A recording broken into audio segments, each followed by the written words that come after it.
ako nag-edad 68 anyos. May pamilya, 3 anak. Tapos 3 anak, isa klase kay Drakbay. So, santosi nga sa 3, isa lang katapos. Tungod nga sa kabulay belasang pamuwi. Kaya ito, amam lang ni kan kong endorse. Kung kaysa yung makita mo, kaysa tigado. Yang sa 3 anak, ang inipo ko bago lang graduate sa high school. Yun pa panguan sa apply sang scholarship lang. Kaya hindi ko na ma-afford nga magkuhan pagid ka college. Mga 23 anyos na. 23 anyos na akong kabligado sa madumduman ko one time nakabaton yung tagaan ko sobre. Pero ay mag-enforce ako nga butuhon gid niya. Siling niya may pamahaw da. Pero may ang surjo pre may baluta. Amo lang to ay man kan nga bi nga butuhon gid nga kuan na.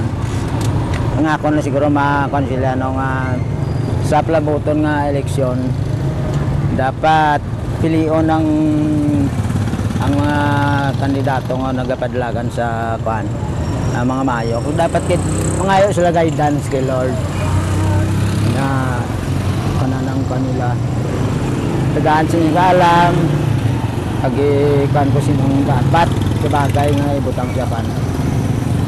Ginasiling nga sa ato nga mga Pilipino mayara kita 3 kasay isang tupiko sa ato nga paghinunanon.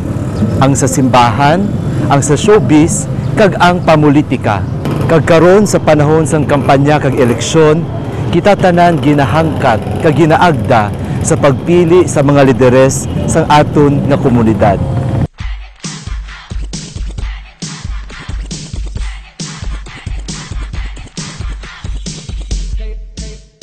Suno sa Artikulo 21 sa Universal Declaration of Human Rights nga gindihon sa United Nations General Assembly sa Paris sa Disyembre 10, 1948, kinamatarong sang kada isa ang pagpasakop sa pamunuan sang iya nga banwa ukol sa pagpili sang mga magapamuno diri. Kag nasandig sa kagustuhan sa mga pumuluyo ang paggahong sa mga opisyal sang gobyerno.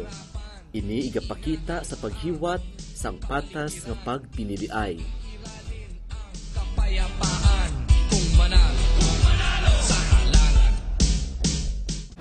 Siguro pa hanumdom sa palaabuton nga eleksyon, madamo ang aton nga nabatian sa aton nga mga kandidato sang nagliligad nila nga mga caucuses. Kag initanan patimaan o kung panawagan sang ilang pagpangaluyag sa aton nga silang aton nga butuhon. Ara siguro ang mga tinaga nga nagasiling isa malang ang aton nga tinutuyo kag handom kag amo ang pagserbisyo sa tawo. Kag nabatian na naton inatanan pero ang pahnumdom sang aton nga simbahan subong man sa aton tanan bilang mga bumuluto may ara nga mga bagay nga importante no. Kag aton nga panumdumon nga ang pagboto isa ini ka privilege o kon pribilehiyo para sa aton tanan. Diri na sandig ang aton nga pagpakita kag paghatag sang aton nga interes hindi lamang para sa aton kaugalingon kundi para sa bug-os nga katilingban. Ini tanan no sarang naton mahimo diri kita magabutang sang tawo nga luyag naton nga magpangalagad sa aton tanan kag sila ang mga tawo nga nakita naton nga makapatahom sang aton nga buwas damlag. Kag ikaduha siguro ang pagboto isa ini ka social equalizer. But silingon nga tanan kita, lalaki o kung babayi o kung ano man aton nga natapusan, aton nga reliyon. Diri naton mapakita nga alalangay ang aton nga pagboto. Kita tanan ginatagaan sang ginatawag naton nga kinamatarong sa pagpili sang aton nga luyag nga magdumala sang aton nga sosyudad o kon sang aton nga katilingban. Kag ang pinakaimportante siguro magluwas sang sini nga mga bagay no. Ang pagboto isagid ka responsibilidad. Maghambal kita nga responsibilidad, isa ini kakatungdanan, nga aton nga sarang mahimo, hindi lamang sa sining panahon, kundi para sa masunod nga mga henerasyon.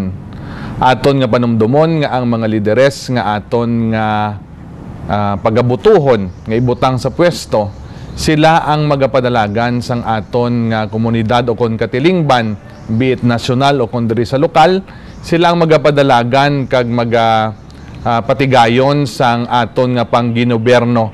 Gani kung hindi maayo nga leader ang aton mapili, siguro hindi man kita mag-ekspektar sang maayo nga pangginuberno.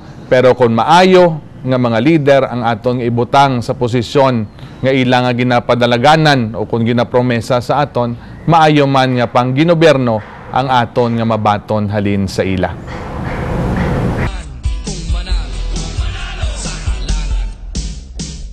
Ako gali si Manis Anthony Cartujano, gakuha sang kurso nga Bachelor of Elementary Education diri sa Kolehiyo de la Purisima Concepcion. Ako gali 22 years old, taga Barangay Dayaw, Roas City. I'm a working student sa Department of Arts and Sciences. Ang akon mga handom is makatapos sa pag-eskwela, makapangita sang trabaho, kag maabot kong akon ambisyon kung ano ang maayo para sa akon. Ang akong gusto makabuto sang mga kandidato nga may dignidad kag may sincero nga pagserbisyo sa katawhan. Tani ang ila sincero kag tampad, ila man ina matupad sa pag-alagad sa mga katawhan. Hindi lang tungod sa kwarta or sa gahum nga ila nga ginadala sa ila nga pag-alagad. Pues para sa ini nga eleksyon, mabuto ako kung ano ang nahanungod sa akon konsensya. Ilabi na gid sa mga kandidato nga may maayo man nga konsensya sa pag-alagad sa sini nga banwa.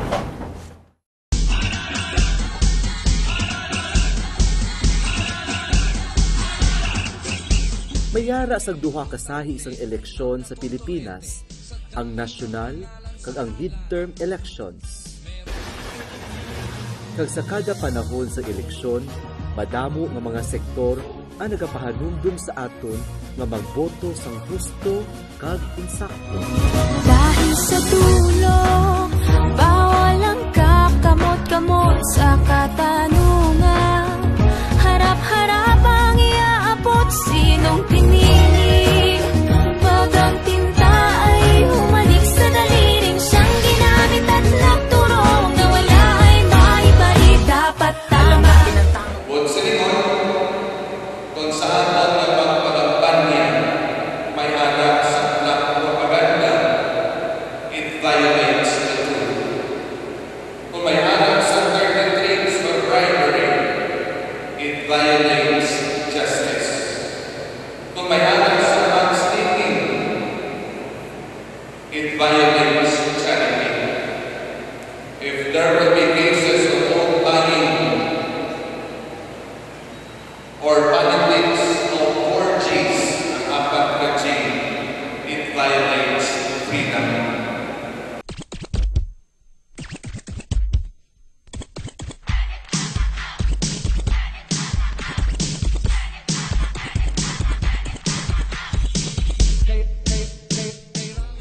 Padayon man nga nagapanawagan ang aton simbahan nga magboto suno sa dikta sang aton konsyensya, hindi suno sa dikta sang bulsa.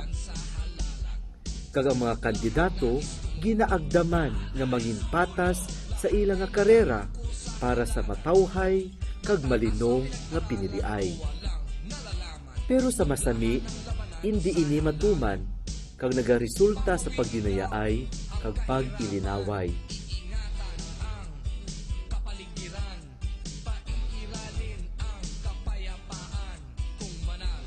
Ako si Margie Harion, naga-star sa Barangay Uno. Ako 45 katuig na ang akong edad. Ako naga-bindors lang diri sa Tubang sa Purisima. Bali 10 years na ako diri nga naga-bindors. May asawa ako, 3 akong bata. Sa pag-antos ko sa pagbaligya, nakatapos man sila tanan sa kolehiyo. Ang isa ko kabata, pulis na. Ang duwa ko wala pa obra, pero tapos naman sila sa college. Minira nga akong pangitanan. May ara ako na baton, kada eleksyon may ginabaton, git kuya nakabutang sa sobre. Tapos hindi pwede nga, porket nga gintaga ang kanila kwarta, hindi man pwede nga sila nagdimo buton. Siyempre may diretso ka man nga isa ka botante nga kung sino man ang imo tigipusoon nga bilang ang imo iboto sina. Ay siyempre ginapanungdom mo inang boto kay ina sa isa ka kung pila naman katuig na makagim pagboto ay kung hindi naman eksakto to ila pa siyempre gantos ka man. Dapat ang imo pilion ang hantop gid sa imo tigipusoon nga makabulig sa imo. Kaangay ni Manang Margie, madamo sa aton ang nagabaton sang sobre o kung anuman yung mga bagay nga nagapamag-an sang aton pangabuhi sa malipot lamang na tinion. Gani sa aton nga pagboto, aton nga tandaan ang mga masunod. Magboto suno sa ginadikta sang imo konsyensya. Respetuhon ang desisyon sang iban sa pagpili sang ilang mga kandidato. Lantawon ang moralidad, integridad, kapasidad, kag ang kinaiya sa mga kandidato nga imo pagabutuhon. Insindihon ang mga isyu, plataforma, kag programa sa mga kandidato kag mga partido. Hindi pag-ibaligya ang imo boto. Hindi magboto sa mga kandidato nga nagagamit sang armas, kwarta, puwersa kag kasikatan. Hindi magboto sa mga kandidato nga may marka sa pagpangurakot. Hindi magboto sa mga kandidato tungod lamang sa utang nga kabalaslan, popularidad, maayo nga itsura o kung pagpakig-abyan. Hindi magboto sa mga kandidato nga nagakabuhi sa immoralidad. Himuon nga prioridad ang pag-umuwad sang tungsod sa pagpili sang kandidato nga pagabutuhon.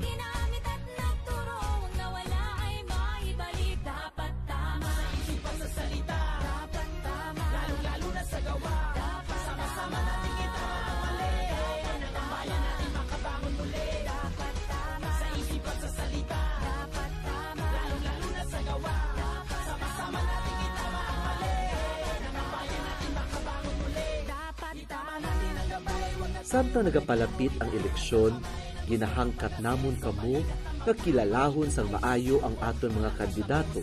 Pilion naton ang mga kandidato na magpangapin sa mga ginatudlo sang aton simbahan. Kaangay sang pagtampig sa kabuhi kag pagpreserba sa pagkasagrado sang kasal. Parehas na ka-importante sang paghigugma sang Ginoo kay kada isa gid sa aton espesyal ya nga plano. May espesyal nga plano ang Ginoo. So kung ano man ang ibutan naton sa aton nga balota, amoy na ang paghigugma naton man sa aton nga pagtuo kag sa aton nga Dios, no? Yes, I would like to make this an appeal, personal appeal to our brother Filipinos, irregardless of your religion. Irregardless of your religion, if you believe the sanctity of life, if you believe the sacredness of marriage, we have to defend our country from the unwanted evils which will legalize abortion, which will legalize divorce, which will legalize gay marriages, which will legalize death penalty. All of these four are against the laws of God.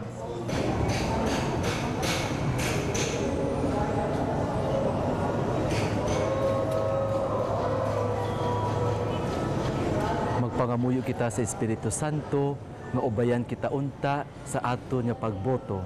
Kag padayon gyapon kita sa pagpangamuyo, agudto nga matawhay kag malinong ang aton nga proseso sang pagpiniliay.